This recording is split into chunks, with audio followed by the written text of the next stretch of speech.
error también el que han cometido, ¿no? Pues esas cosas se supone que se maneja a nivel del gabinete directamente en un consejo de ministros, en fin, no correcto, sé, como siempre. como se tiene que hacer, ¿no? No sé cómo, si entre los mismos ministros no se tienen confianza, están ahora pidiendo a Ana Jara la confianza de las demás agrupaciones. Además también Castilla, ante un correíto que le envían, él prolonga la etapa de pesca, con lo cual también hay un grave conflicto de interés, porque hay gente cercana a él metida en este tema. La misma que manda el correo es trabajadora de una empresa pesquera, Cecilia Blume. Y la hermana de Castilla también está metida en el tema de la pesca. O sea, de esa manera se está manejando el país, el ministro de Economía y Finanzas, es decir, este gabinete hace agua por todos lados. Y en esas condiciones, como repito, es muy difícil darle el voto de confianza a la señora Ana Jara. ¿Qué opinas de eso? Porque, congresista de Reyardo, en realidad ahí hay un tema, efectivamente, yo diría más que de eventual delito, de falta de transparencia y de algún tipo de protocolo de procesar el tema de los intereses de los gremios, ¿no es cierto? Porque toda la vida de los gremios en el Perú, a través de la CONFIEB, de sus respectivas representaciones, pues han hecho saber críticas, planteamientos, y está muy bien que lo hagan, porque un ministro de la producción, un ministro de tiene que recibir a las empresas, tiene que tener contacto, tiene que escuchar, que finalmente son los que invierten, los que generan empleo. Claro, es absurdo que un ministro viva de espaldas, pero claro, debería haber algún tipo de canal.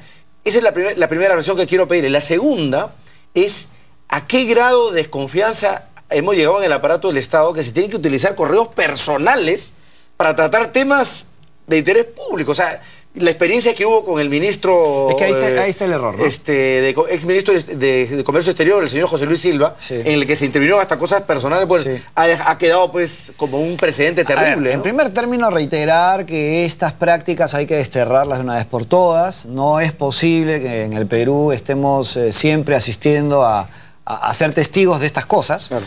Es inaceptable, sin duda, pero evidentemente esto ya es público. Y el error que yo veo en todo esto es esa comunicación a través de correos personales que podría ser totalmente abierta en el despacho, ingresando en el registro de control de las visitas, para que no haya ninguna duda. Cuando las cosas son así, generan sospechas, pues. Es inevitable. O sea, no, pero yo, por estamos en política, estamos ejerciendo una función pública, nos debemos a los ciudadanos, entonces hay que ser muy transparentes. No, pero además, a mí me llama la atención una cosa que es clara. Ese correo de la doctora Blume, que va al ministro Castilla, es básicamente un SOS. Si no nos amplían el periodo, no llegamos a la cota. Yo me pregunto, ¿y el ministro de la Producción, que ve el sector pesca, no sabía que estaban, digamos, ahogándose los pesqueros, entre comillas, si es que es verdad o no? Habría que... Pero, digamos, sorprende además que no sea el propio ministro del sector el que atienda una demanda de ese tipo y sea el ministro de Economía. O sea, es una cosa muy desordenada. Creo que el ministro Cornejo tiene mucho que decir, ¿no? Tiene mucho que decir, el ministro también Castilla. Porque se lo deriva al presidente del Consejo de Ministros, por supuesto. ¿No? Hay mucho que decir y que aclarar. Y creo que sería sano, ¿no? Sobre todo que hay todavía ministros en ejercicio que han participado de estos correos. Y sería muy importante que ellos den a conocer y den detalles de todo lo que ahí ha pasado, porque si no, pues esto va a seguir generando suspicacias, sospechas, y se va a hacer una bola de nieve. Y si el 2016 por ahí Anónimo saca los correos personales de Nadine Heredia, Dios mío, ya. Se arma una mega comisión solita, ¿no es cierto? Sin necesidad de mayoría parlamentaria. Yo creo que ya, es fatal estar en esa situación. Ya es muy necesario estos correos que están en Nadine, ¿no? Porque finalmente todos sabemos que ella es la que actúa e interactúa directamente con todos los ministros, ¿no? Luz verde. Así que, claro, todo lo que hacen los ministros es obviamente manejado por la ciudad de Nadine. Así es que esos actos de ellos refleja, pues, la voluntad de Nadine Heredia, ¿no? No, pero es grave. Y ahora, el presidente ha hecho un llamado, ¿no? Porque ya, esa es la parte, digamos, de una parte del tema. El otro lado es la falta de seguridad en las comunicaciones. O sea... Yo sigo preguntando acá, incluso para el caso del chuponeo en la época de Alan García, o sea, hasta acá hemos detectado, digamos, a los que han sido presas fáciles, ¿no es cierto?, al haber sido pues identificados, sea por chuponeo telefónico o por chuponeo de correos electrónicos. Pero, ¿alguien ha detectado finalmente a los chuponeadores? Y sobre todo a los que financian a los chuponadores, como el caso de Business Track, por ejemplo. Claro. O sea, eso hasta el momento nadie Y que no nos lo llame supo. la atención que detrás de esto también hay algún grupo económico que podría haber estado Pagando afectado, para chuponear. Pagando para chuponear, lo cual pues es inaceptable. No podemos estar en esta situación. Pero esto es parte, pues, de la inseguridad que vive el país.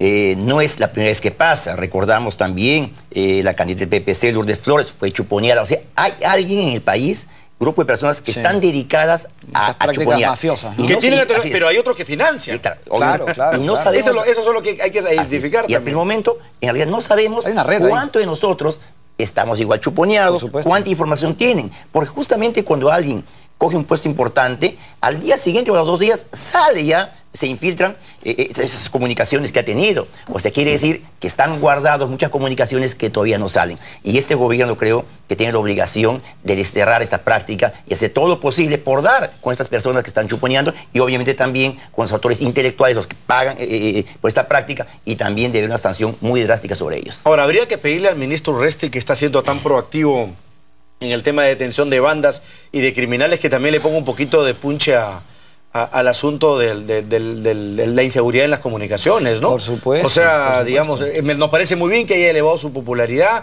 que eso lo afecte positivamente al presidente, pero también deberíamos esperar una respuesta de ese tipo de parte del hay una del sector. dirección, hay un área de la Policía de Delitos Informáticos que es muy eficiente y que creo que se puede poner a trabajar en un caso tan sonado y tan, digamos, que genera mucha atención, que es el de los correos del exministro Cornejo, y que esperemos pues que nos den resultados pronto, ¿no? Creo que eso es lo que esperan todos los peruanos. Sí, congresista. Además, es este tema importante que no se hace nada. Le pregunta a Urresti, ¿qué hay pues, cuánto tiempo va pasando de la captura de cerca de 40 implicados en el caso Álvarez? ¿Se dejó de trabajar ese tema? ¿Por qué no se captura también a Belaúnde del Ocio? Porque tiene alguna relación con el gobierno. ¿Por qué no se captura a Orellana, Rengifo, y ahora a Benedicto Jiménez? En esos temas puntuales quisiera ver la proactividad y la eficacia del ministro Urresti. Creo Ha trascendido que van a destacar a este famoso grupo Lobo, el que ha tenido buenos resultados en el caso del narcoterrorismo para hallarlo al señor Orellana. ¿Tan escurridizo será? Igual Martín Belaúnde del Ocio, ¿no? Es un enigma. ¿Dónde estará Sí, el pues, señor? Ahí ya teorías, cuesta mucho pensar pues que no se da con su paradero, ¿no? Es difícil cuando hay informantes, hay una serie de sistemas de investigación que pueden y que permiten identificar y ubicar a la persona que está en este caso que está tratando de ser identificada. Yo quiero decir algo que es importante también reconocer, ¿no? El trabajo del ministro Urresti, por lo menos el inicial, era necesario desde el punto de vista de ejercer una función de control del sector, de enviar señales a la población para que la población sepa que hay una autoridad que está encima del caballo y que está al mando. Y eso tiene que ir acompañado también de medidas. Pero debo decir, Mario, yo he tenido ya unas cuantas reuniones con el ministro Urresti, que es un ministro que escucha, que tiene apertura, que si tú lo llamas, te da audiencia, te permite hacer propuestas, las toma en cuenta, y tiene un plan que lo hemos conversado, que nos lo ha compartido, y eso, en honor a la verdad, es algo que a mí me parece bien.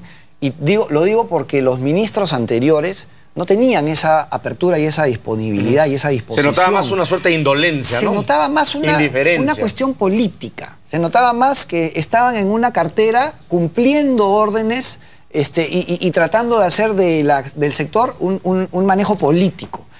Cuando tenemos que entender todos los peruanos que la inseguridad no tiene nada que ver con la politización. O sea, que no hacer muchas La cosas. inseguridad es apertura, es escuchar, es trabajar en conjunto, es convocar a la oposición, es convocar a los líderes, sobre todo oposición, para que se instruya a las bancadas, por ejemplo, del Congreso, y se empiecen a dictar medidas. Eso es importante, por lo menos hay un gesto en ese sentido, y esperemos que eso se fortalezca con algo que también se lo planteó Diana Jara, con la participación directa del presidente de la República. Tiene que estar él Con su sentado liderazgo, ¿no? una vez más en el CONASEC. Él tiene que estar presidiendo el CONASEC, tomando decisiones y haciendo funcionar y girar esa rueda que todos necesitamos para darnos seguridad. Pero ¿por qué no quiere comprarse el pleito del presidente en este momento? No Yo sé, creo que, es algo que será todavía, que la factura política es muy alta y no quiere involucrarse. Es algo que todavía a mí no me... te soy sincero, Siendo no le además encuentro respuesta. una persona que salió electa básicamente justamente porque se pensaba que podía haber una solución real a esto. Y hablando de inseguridad y hablando de delito, una cosa que está preocupando muchísimo, y se los planteo ahora a los dos ya como integrantes de dos partidos políticos, es el tema de la gran presencia de delincuentes con sentencia, narcotraficantes, violadores,